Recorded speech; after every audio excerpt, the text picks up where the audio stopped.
You ever have one of those moments you react to something and then just a second later you're thinking to yourself, wait, where did that come from? Well, today we are getting to the bottom of that exact question. Let's dive in. Maybe someone makes a simple offhand comment and your response is just, whoa, way out of proportion. Believe me, it happens to all of us. Or how about this one? A tiny little issue suddenly feels like a world-ending catastrophe, and your whole body just goes on high alert. Or maybe you've been there in a situation where you wanted to say something, you wanted to take action, but you just froze. Your mind goes blank and you can't move. If any of that sounds familiar, you are absolutely not alone.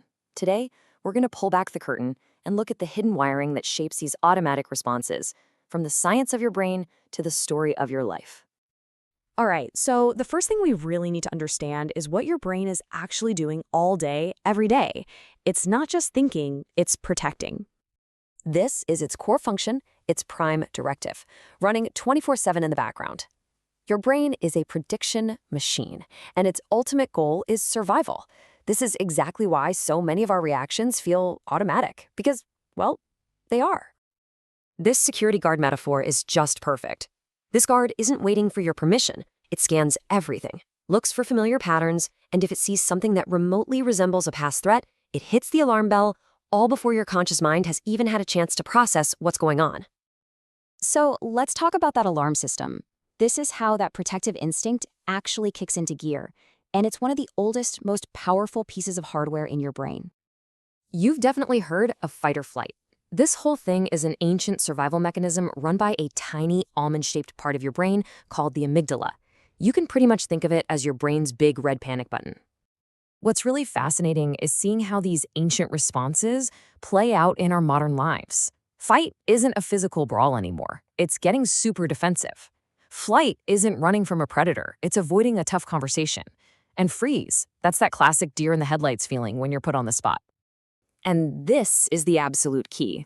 Your amygdala cannot tell the difference between a tiger in the grass and a critical email from your boss. To your ancient brain, a threat is a threat.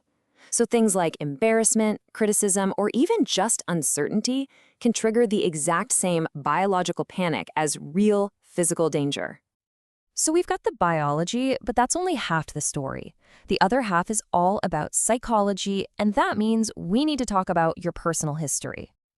I absolutely love this metaphor. When a new situation happens, your brain doesn't sit down to write a new story. Nope, it sprints into the archives, finds the book that looks the most similar to the current situation, and just starts reading from that old script.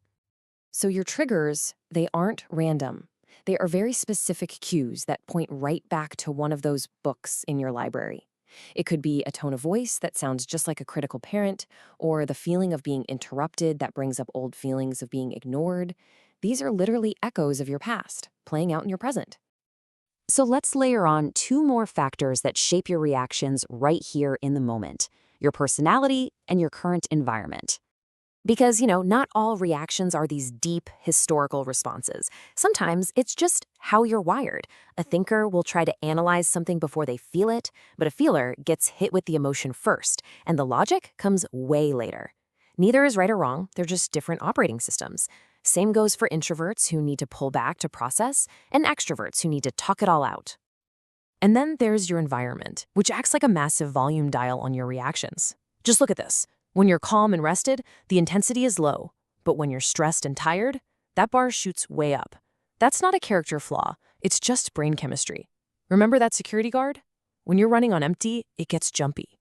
A supportive space gives you a buffer, while a tense one puts that guard on high alert.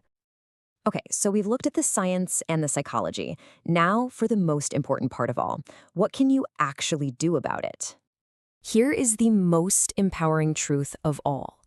You are not stuck with your default reactions. The moment you become aware of what's happening, you create this tiny little space between the trigger and your response. And in that space, that's where your power is. That's where you get to choose. So, instead of judging yourself for your reaction, try to reframe it. When you feel that anger or that fear start to rise, you can just say this to yourself: this is my brain trying to protect me. It isn't a flaw, it's a misplaced survival instinct. That one phrase can just melt away the shame. Or try this one: This reaction belongs to an old experience, not this moment. This is so powerful because it separates the past from the present. You're acknowledging the feeling is real, but you're also correctly identifying where it came from. You're basically telling your brain, hey, thanks for the warning, but that's from the history section. It doesn't apply here. And finally, this is a declaration of your own power. I don't need to respond the way I always have. It's a simple reminder that past patterns do not have to dictate your future actions. You actually have the ability to write a new chapter. And this is the ultimate takeaway.